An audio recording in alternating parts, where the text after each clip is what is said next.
Hi friends, myself Nilab Dash and today I will discuss exercise 6.3. तो आप लोग मेरे चैनल को प्लीज़ सब्सक्राइब, शेयर और लाइक करना और please don't forget to share with class 9-10 students. तो मैंने आप लोगों के साथ इंट्रोडक्शन वीडियो में ऑलरेडी 6.3 का कॉन्सेप्ट बोल चुका हूँ कि कैसे करते हैं 6.3 का मतलब बेसिक कॉन्सेप्ट। तो आज मैंने 6.2 को कंप्लीट करके 6.3 का क्वेश्चन मतलब कैसे करते हैं ये स्टार्ट कर लिया। तो क्वेश्चन में क्या दिया हुआ है, क्वेश्चन में दिया हुआ है कि आप लोगों का मतलब ट्रायंगल का सिंबल है और ट्रायंगल का सिंबल में कुछ कुछ ट्रायंगल का वैल्यू भी है और ये दो ट्रायंगल सिमिलर होगा कि नहीं, हम लोग रूल है ट्रायंगल की सिमिलर होने की कुछ कुछ रूल है।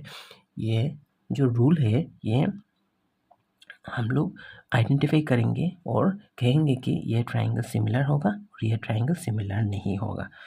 तो पहला जो क्वेश्चन है ए बी सी ट्रायंगल करके, यहाँ पे क्या दिया हुआ है पी क्यू आर ट्रायंगल करके। तो यहाँ पे आप इजीली देख पा रहे हैं कि एंगल ए का वैल्यू है 60 डिग्री, एंगल पी का वैल्यू है 60 डिग्री, एंगल बी का वैल्यू है 80 डिग्री और क्यू का वैल्यू है 80 डिग्री, सी का वैल्यू है 40 डिग्री और आर का वैल्यू है 40 डिग्री। दैट मीन्स ये तो सिमिलर होगा ही क्योंकि सब एंगल इक्वल है। दैट मीन्स हम कह सकते हैं कि here angle A is equal to angle P is equal to 60 degree. Angle B is equal to angle Q is equal to 80 degree. And angle C is equal to angle R is equal to 40 degree. That means A B C similar होगा P Q R के साथ और rule होगा आपकी मतलब A A A rule. That means angle angle angle rule follow करेगा। हम लोग करेंगे कि क्वेश्चन नंबर 2 कैसे करते हैं। क्वेश्चन नंबर 2 करने के लिए यहाँ पे देखिए ए बी का वैल्यू 2 सेंटीमीटर है और यहाँ पे क्यू आर का वैल्यू 4 सेंटीमीटर है। दैट मीन्स हम लोग क्या करेंगे A B divided by Q R करेंगे। तो A B divided by Q R अगर करेंगे तो क्या हो जाएगा, यहाँ पे 1/2 हो जाएगा। उसके बाद ए सी डिवाइडेड बाई हम लोग पी क्यू करेंगे, A C divided by P Q करेंगे तो फिर से 1/2 हो जाएगा। उसके बाद हम लोग B C divided by P R करेंगे तो फिर से 1/2 हो जाएगा। तो 1/2 1/2 1/2 सब इक्वल हो गया साइड। तो हम लोग कह सकते हैं कि साइड रूल से ये सिमिलर होगा। तो यहाँ पे मैंने लिया है A B is equal to 2 and R Q is equal to 4। That means A B divided by R Q हो गया हम लोग का 1/2। उसके बाद हम लोग करेंगे कि ए सी डिवाइडेड बाई ए सी हम लोग का वैल्यू है 3 एंड पी क्यू वैल्यू है 6। दैट मीन्स 1/2 फिर से 1/2 हो गया। उसके बाद हम लोग करेंगे कि बी सी ये वाला जो पार्ट है बी सी डिवाइडेड बाई हम लोग करेंगे कि P R B C divided by P R. B C का वैल्यू है 1.5 और पी आर का वैल्यू है 5। तो हम लोग ये जानते हैं कि 1.5 को हम लोग लिख सकते हैं कि 5/2, ठीक है, और divided by 5 that means 5/2 into हो जाएगा 1/5। दैट मीन्स 5 काट जाएगा 1/2 हो जाएगा।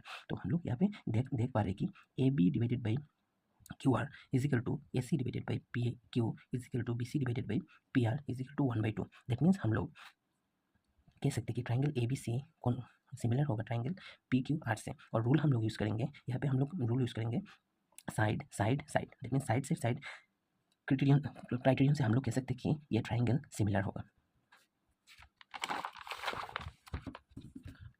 उसके बाद हम लोग देखेंगे कि क्वेश्चन नंबर 3 कैसे करते हैं। क्वेश्चन नंबर 3 देखिए यहाँ पे क्वेश्चन नंबर 3 यहाँ पे 2.7 दिया है और यहाँ पे 5 दिया है। तो 2.7 से 5 हम लोग तो डिवाइड नहीं कर सकते, तो ये सिमिलर भी नहीं होगा, ठीक है। उसके बाद देखिए ये वाला जो दो पार्ट तो ठीक है सिमिलर हो सकता है, लेकिन ये तो सिमिलर नहीं है। दैट मीन्स हम लोग का कोई रूल ही नहीं है कि साइड इक्वल हो और एक साइड इक्वल ना हो। दैट मीन्स ये हम लोग नहीं कह सकते कि ये सिमिलर होगा। कैसे करते हैं चलो देखते हैं।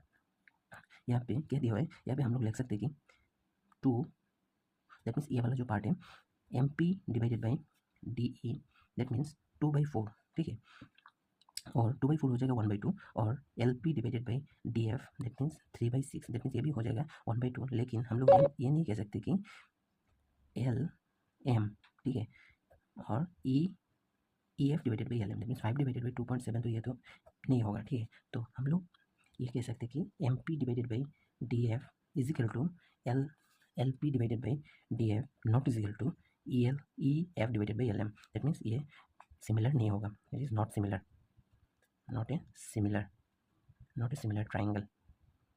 नॉट हम देखेंगे कि क्वेश्चन नंबर 4 कैसे करते हैं। क्वेश्चन नंबर 4 करने के लिए हम लोग यहाँ पे दिया है ट्राइंगल एम एल एन करके और यहाँ पे पी क्यू आर करके हम लोग यहाँ पे क्या करेंगे, हम लोग यहाँ पे देखेंगे कि पूरा ट्राइंगल को ये वाला जो 3 कंडीशन है, 3 कंडीशन फुलफिल हो रहा है कि नहीं। तो हम लोग यहाँ पे M N divided by P Q करेंगे। तो M N divided by P Q करने के बाद हो जाएगा हाफ। उसके बाद हम लोग करेंगे कि एम एल डिवाइडेड बाई ये वाला जो पार्ट है M L divided by Q R, ठीक है। और यहाँ पे देखिए, यहाँ पे एम का वैल्यू 70 डिग्री है और यहाँ पे क्यू का वैल्यू 70 डिग्री। दैट मीन्स हम लोग कह सकते हैं कि दो एंगल भी इक्वल है, ठीक है। तो M N divided by P Q हो जाएगा हाफ। कैसे हुआ, एम एन का वैल्यू है 2.5 और पी क्यू का वैल्यू है 5, दैट मीन्स 1/2 होगा। और एम एल का वैल्यू है 5 और क्यू आर का वैल्यू है 10, दैट मीन्स 5/10, दैट मीन्स 1/2 होगा। तो ऐसे करके दो साइड इक्वल हो गया और एक एंगल भी इक्वल हो गया, that means angle M is equal to angle Q. That means दो side, that means side angle side के रूल से हम लोग कह सकते हैं कि ये triangle P Q M N L similar होगा ट्राइंगल पी क्यू आर के साथ, ठीक है। तो हम लोग करेंगे कि क्वेश्चन नंबर 5। क्वेश्चन नंबर 5 करने के लिए हम लोग को ए बी सी ट्राइंगल दिया हुआ है और डी ई एफ ट्राइंगल दिया है। ए बी सी ट्राइंगल में हम लोग ए बी का पार्ट है 2.5 और डी ई एफ ट्राइंगल में डी एफ का पार्ट है दैट मीन्स 5 सेंटीमीटर। तो A B divided by D F हम लोग कह सकते हैं कि 2.5 divided by 5 centimetre, that means half centimetre. उसके बाद हम लोग कहेंगे कि B C divided by E F, B C divided by E F is equal to 3, B C का वैल्यू है 3 और ई एफ का वैल्यू है 6, दैट मीन्स 1/2 सेंटीमीटर। और हम लोग यहाँ पे B C divided by E F देखने के बाद हम लोग को ये देखना पड़ेगा कि बी का जो एंगल है वो मतलब एफ से इक्वल होना पड़ेगा। दैट मीन्स बी का जो एंगल है वो एफ से तो इक्वल नहीं है। दैट मीन्स हम ये नहीं कह सकते कि ये सिमिलर होगा। That means it is a not similar triangle, it is a not similar triangle. Question number 6 में दिया है कि एक triangle D E F and P Q are.